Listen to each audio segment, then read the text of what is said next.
You gotta fake it. Oh, the broadcast is live already, so we're faking it. Cool. Welcome, everyone. Thanks for joining us live and on the replay. We're here with Paving the Way, episode 3. We're super excited today. Today's episode is Care for Your Air, a guide to indoor air quality. I'm JB, or Jonathan Brown. Patrick Mullen. And we're here today with David Clark. David runs our HVAC division. And he started with us back in January, and he's kind of built this division up to what it is now.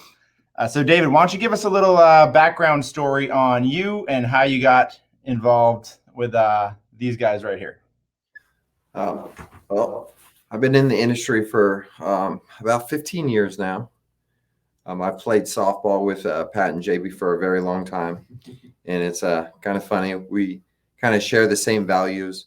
We both really strive to be the top of in our industries. So anytime I'd hear them talking about what they're doing and how they're doing things in their industry, I can relate how I'm trying to do the same thing in my industry as well. So it just seemed over the years we would keep talking and it was just going to be a perfect fit. So I finally made the decision to come over and start a division with them, and it's been great, and we started since January, so here we are. Yeah. David's actually one of the hardest working guys I know.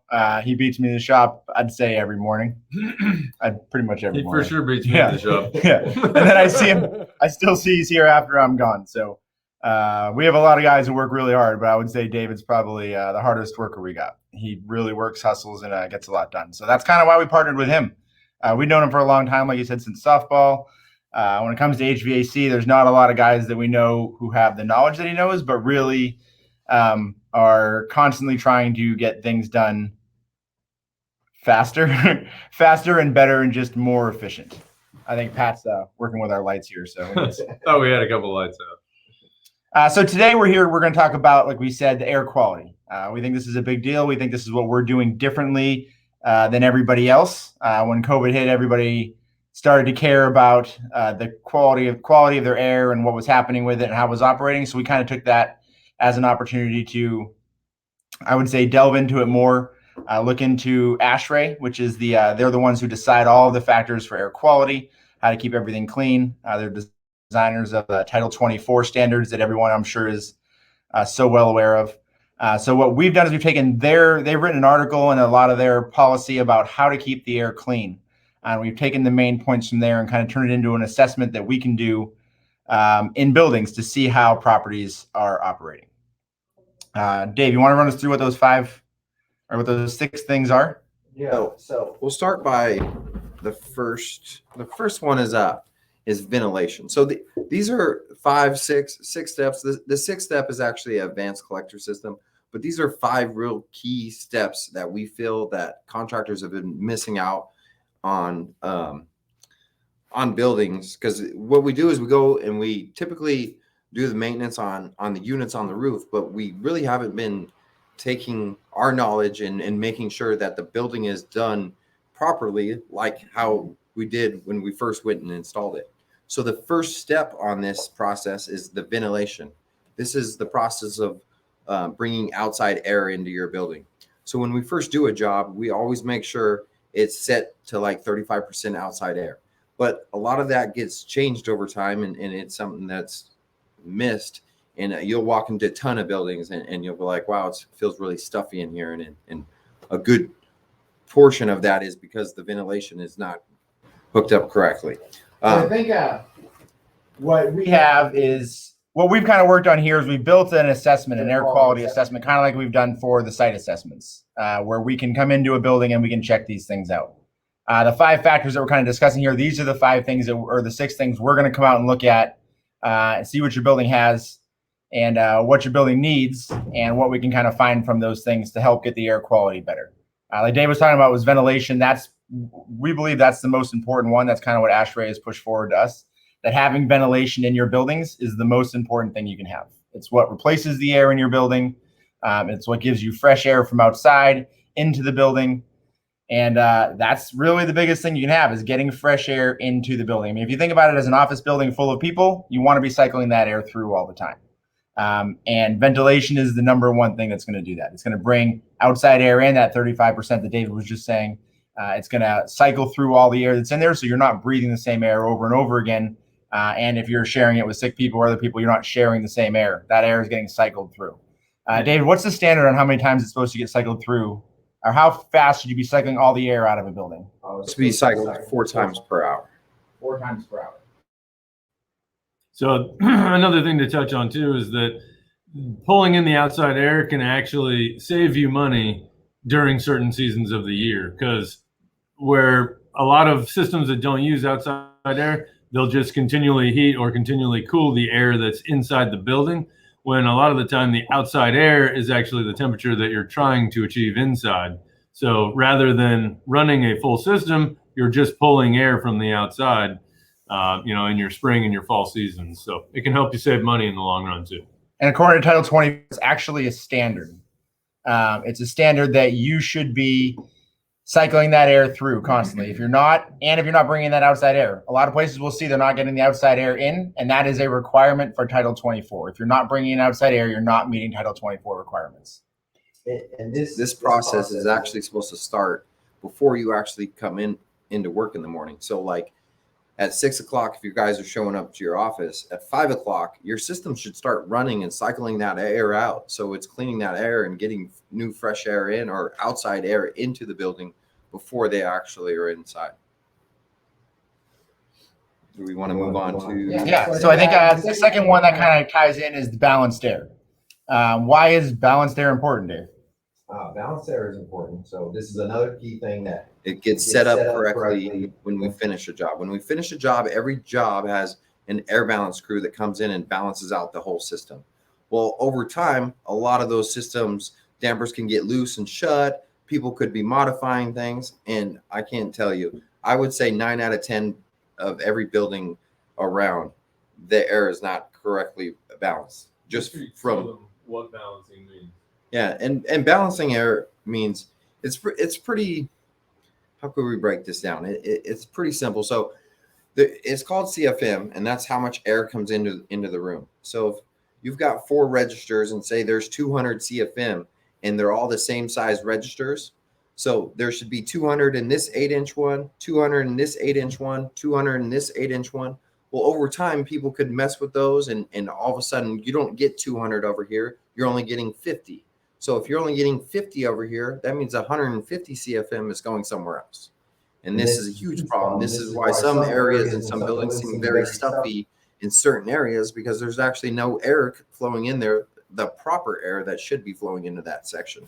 So that's why it's very important to kind of monitor the air balance over time.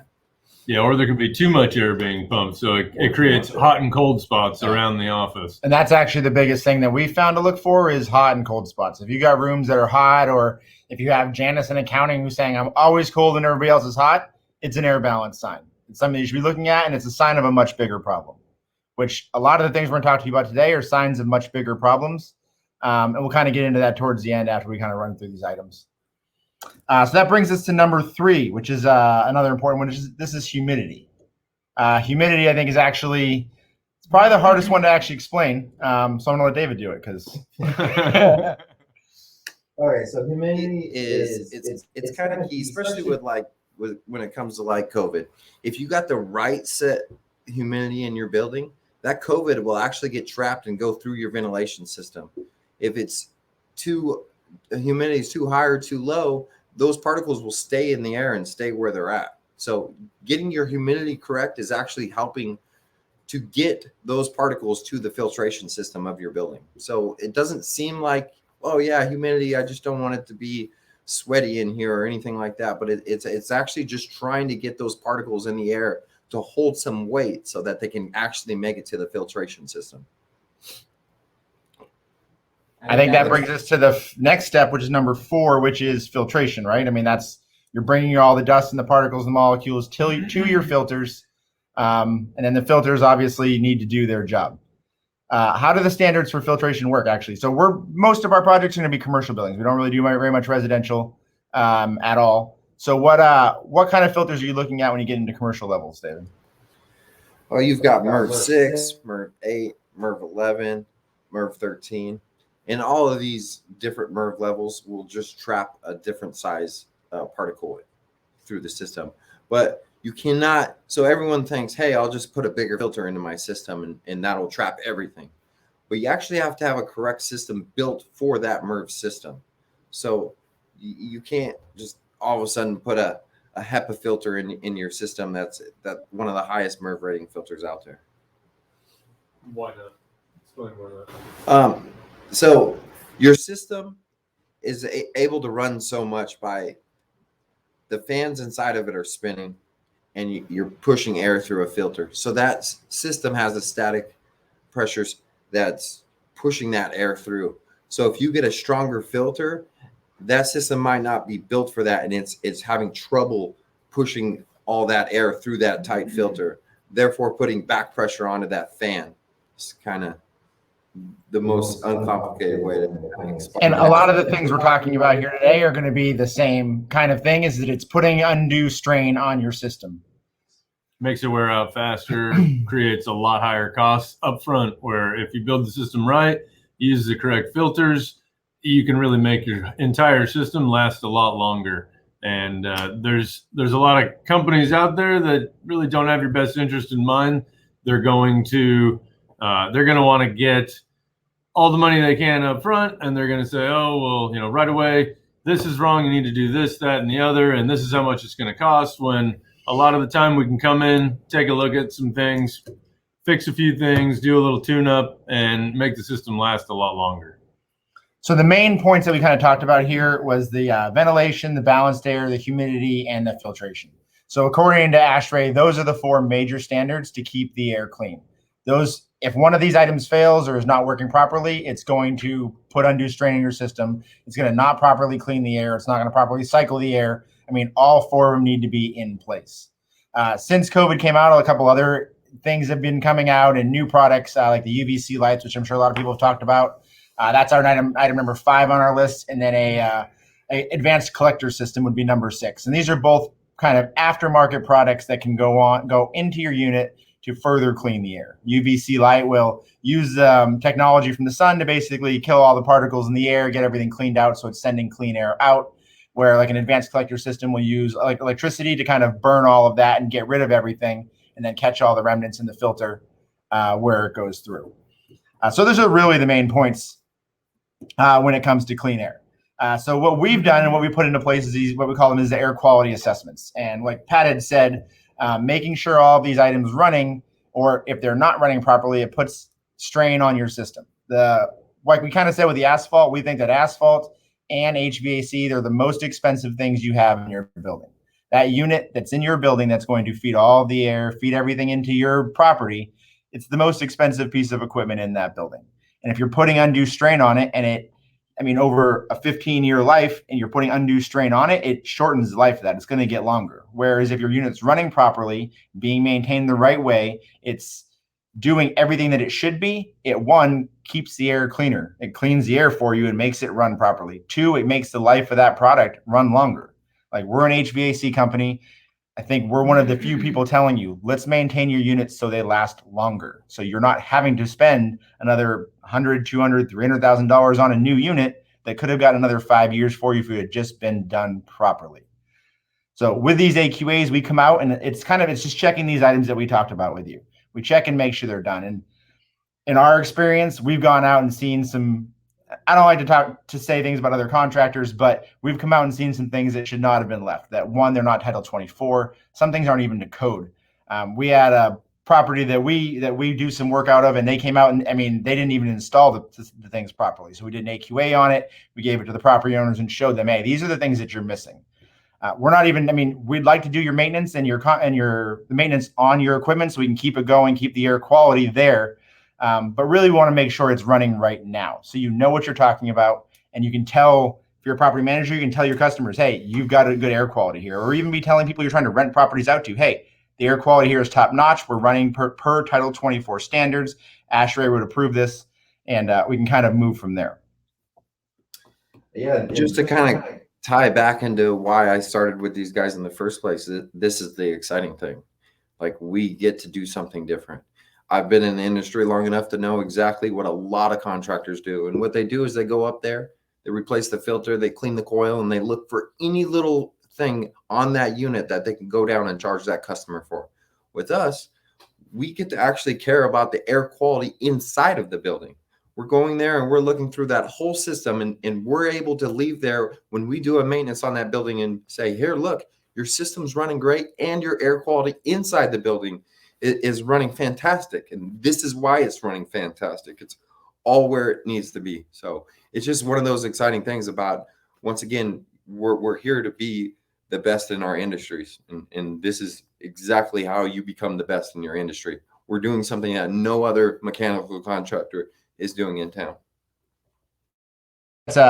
It's part of why we want to bring value. It's how we're bringing value to our partners and our relationships. We want to bring you value so that when the time comes to have your HVAC maintained or repaired or even replace that unit, I mean, hopefully 10, 15 years down the road, we want to be the one that you call. I want to be like, man, I wouldn't even call anybody else because these guys have brought me so much value over the years. I mean, I challenge you to find another contractor who's going to send out a service tech to come see what's going on with your building for free, which takes about 4 or 5 hours, tells you what to fix, how to fix it, how to get it right, in hopes of extending the life of your unit so that in 10 years we can get your business. I mean, that's 10 years of us giving you value before we're even really getting into the units and things like that. So that's really what we're focused on. That's what B&M's main priority here is, to bring value to you as our partner. So I think that's, I was just going to say, in case anybody has any questions, I don't know if anybody's watching live or if you're going to watch this later. Definitely drop your questions in the private chat or the comments. You can also go to our website, www.bm-builders.com, or you can check us out on Facebook, LinkedIn, or Instagram, and drop any comments in there that you might have or questions that you might have, and we'll make sure we get them answered. and keep an eye out on the socials, Instagram, Facebook, everywhere else. I know there's been some pictures of David's jobs put up. I'm sure he's got a lot more coming. I'll send out so you can kind of see what he has going on with his project. That's really cool. It's pretty. We have is going to be and how to properly assess, how to come up with roundabout costs of what things should be, and what to actually look for, so you know problems coming up, how to, I don't know, just how to evaluate your parking lot and figure out a plan for the future. So thank you very much for joining us, and I think that's all we have today. Have a good day and happy Thanksgiving. Happy Thanksgiving, everyone.